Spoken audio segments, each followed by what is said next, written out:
টেস্টের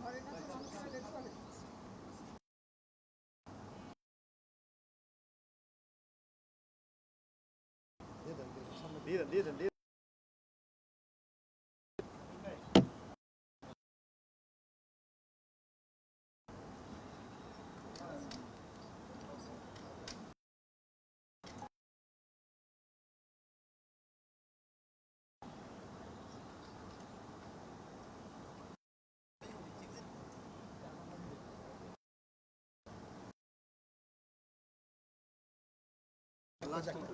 বসে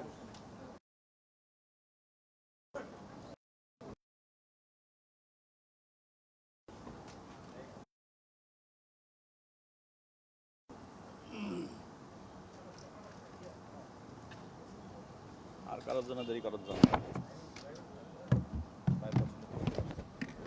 কার পছন্দ হলো তাই দুষ্ট লোকেরা বলে যদি কারো পছন্দ তাও বুঝলাম। ওকে ভাই আমরা যাই এই একটা মিনিট হয়ে গেছে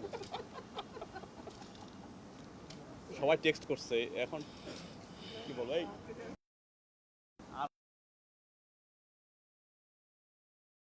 পুরোটা হেল্প করেন পুরোটা দিয়ে দেবো সমস্যা ভাই শুরু করবো কুশলা বিনিয়োগ করছে আমাদের সামনে। হ্যাঁ ভাই শুরু করবো ভাই। আচ্ছা, আসসালামু আলাইকুম গণমাধ্যমের প্রিয় সাংবাদিক ভাই ও বোনেরা, আপনার সবাইকে ধন্যবাদ জানাচ্ছি আমাদের হঠাৎ করে আয়োজিত প্রেস রিলিজের জন্য। ধন্যবাদ জানাচ্ছি মাননীয় প্রধানমন্ত্রীর additional press secretary Atiqur Rahman Rumon ভাইকে, এবং বিশেষ ধন্যবাদ রনি ভাই, নাজমুল ভাই, যারা প্রেস টিম থেকে খুব স্বল্প সময়ের ভেতর আজকের আয়োজন করেছেন। আপনারা অবহিত রয়েছেন যে আজ সকালে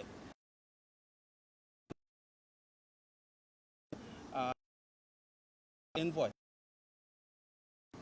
এবং ওনার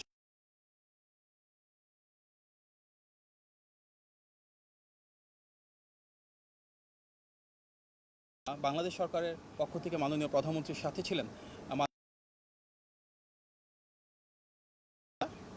আমি নিজে ছিলাম এবং ছিলেন মার্কিন যুক্তরাষ্ট্র।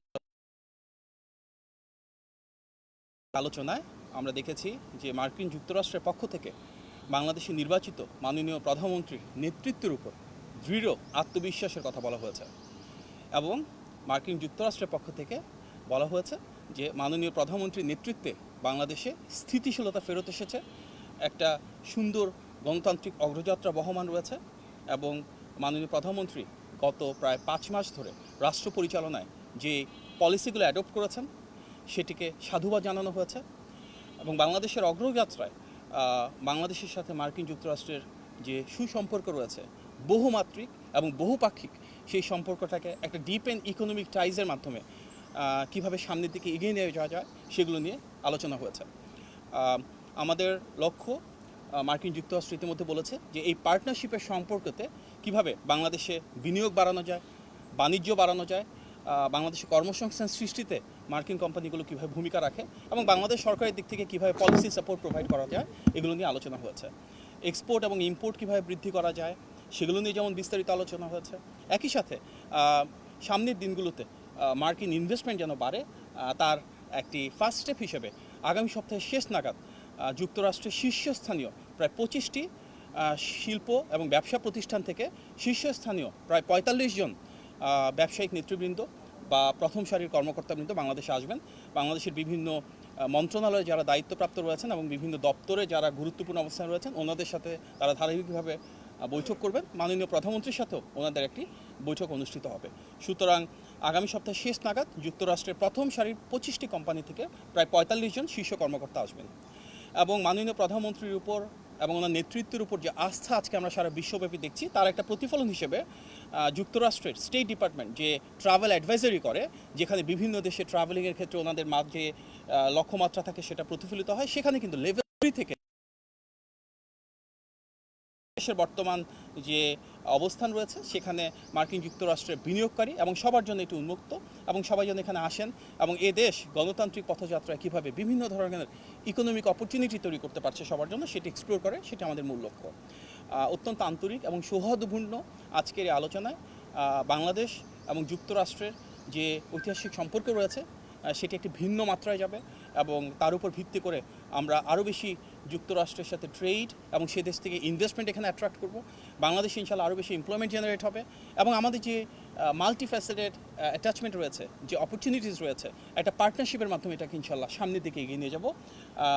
এখান থেকে মিটিংয়ের পর যুক্তরাষ্ট্রের স্পেশাল এনভয় মিস্টার গোর উনিও প্রেস ব্রিফ করেছেন এবং এই কথাগুলো সামনে এসছে এবং আমরা বিশ্বাস করি গণতান্ত্রিক এই পথযাত্রায় যুক্তরাষ্ট্র একটি বন্ধুপ্রতিম রাষ্ট্র হিসেবে দীর্ঘদিন ধরে যেভাবে ছিল বাংলাদেশের সাথে থাকবে, পাশে থাকবে এবং মাননীয় প্রধানমন্ত্রীর নেতৃত্বের প্রতি যে আস্থা ওনারা প্রদর্শন করেছেন, যে আত্মবিশ্বাস দেখিয়েছেন, সেটার জন্য আমরা সাধুবাদ জানাই।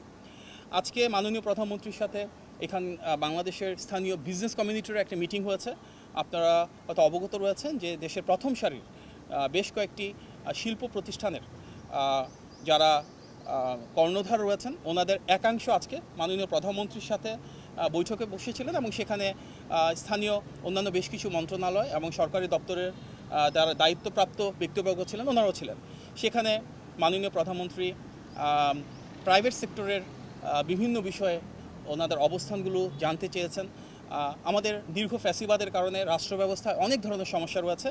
আমাদের ট্রেড, ইন্ডাস্ট্রি এবং ইনভেস্টমেন্টের ক্ষেত্রেও কিছু জটিলতা রয়েছে। গত 5 মাস ধরে আমাদের নির্বাচনী ইস্তেহারের আলোকে নির্বাচিত বিএনপি সরকার সেগুলো অনেকটাই কাটিয়ে ওঠার চেষ্টা করছে, যার কারণে প্রাইভেট সেক্টর থেকে মাননীয় প্রধানমন্ত্রীকে ধন্যবাদ জানানো হয়েছে এবং ওনাদের যে সমস্যাগুলো রয়েছে সেগুলো তিনি ডিটেলসে শুনেছেন, উপলব্ধি করেছেন এবং সামনের দিনগুলোতে কীভাবে সমাধান করা যাবে সেগুলো নিয়ে আলোচনা হয়েছে।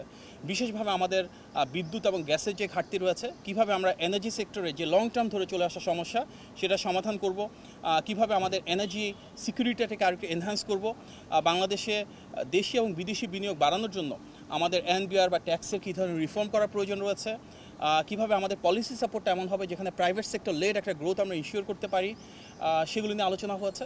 পাশাপাশি বাংলাদেশের বিভিন্ন ইনভেস্টমেন্ট সেক্টরের ক্ষেত্রে যে ইন্ডাস্ট্রি ক্লাস্টারগুলো থাকে, যেমন বেশ কিছু ইকোনমিক জোন রয়েছে, বেজা রয়েছে, বেবজা রয়েছে, সেগুলোতে কীভাবে আরও বেশি বিনিয়োগ আকৃষ্ট করা সম্ভব হয়, যেখানে জটিলতা রয়েছে সেটাকে আরও সহজতর কীভাবে করানো হয়, এগুলো নিয়ে প্রাইভেট সেক্টরের সাথে মাননীয় প্রধানমন্ত্রী আজকে আলোচনা করেছেন এবং সংশ্লিষ্ট বিভিন্ন মন্ত্রী, প্রতিমন্ত্রী, উপদেষ্টা এবং বিভিন্ন দপ্তরের প্রধান ওনাদের মতামত দিয়েছেন।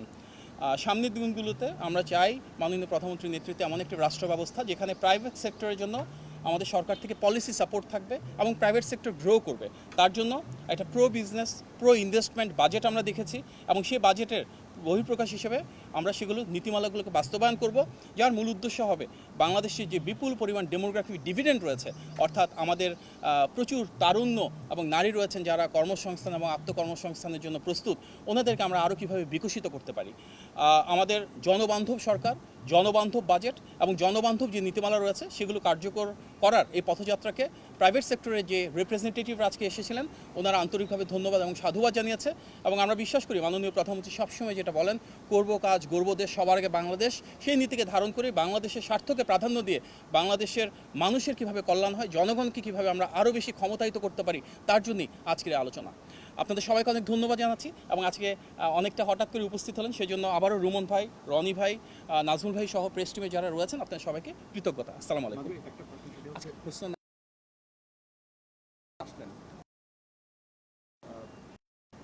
প্রস্তাব দেওয়া হয়েছে কিনা বা সরকার কোনো চূড়ান্ত তাদের কোনো ধরনের প্রস্তাবের আলোকে কোনো সিদ্ধান্ত জানিয়েছে কিনা? যেমন প্রায় অনেকগুলো বিষয় নিয়ে আলোচনা হয়েছে, পরবর্তীতে সংশ্লিষ্ট দপ্তর থেকে বিস্তারিত জানানো হবে।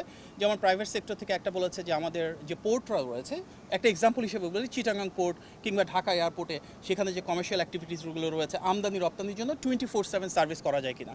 মাননীয় প্রধানমন্ত্রী তাৎক্ষণিকভাবে নির্দেশনা দিয়েছেন এবং সরকারের সকল দপ্তর মিলে নিশ্চিত করবে সামনের দিনগুলোতে যে বাংলাদেশের প্রতিটি পোর্ট যেন 24 ঘন্টা সার্ভিস প্রোভাইড করতে পারে, ইম্পোর্ট এক্সপোর্টকে আরও কীভাবে ফাস্টেনার করা যায়, আরও কীভাবে এক্সপেডিয়েট করা যায়। এরকম বেশ কিছু সেক্টরে বেশ কিছু পলিসির ক্ষেত্রে প্রস্তাবনা এসেছে। মাননীয় প্রধানমন্ত্রী তাৎক্ষণিকভাবে আলাপ আলোচনা ভিত্তিতে কিছু সিদ্ধান্ত দিয়েছেন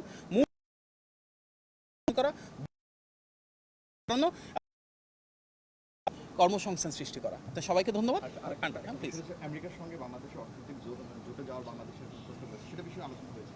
আজকে এই ধরনের কোনো বিষয়ে আলোচনা হয়নি। আমাদের বহুপাক্ষিক সম্পর্কের যে ভিন্নতা রয়েছে সেটিকে ধারণ করে ডিফারেন্ট সেক্টর নিয়ে বাইল্যাটারাল আলোচনা হয়েছে বেশি। ধন্যবাদ। আপনাদের সবাইকে ধন্যবাদ। আসসালামু আলাইকুম। Thank you.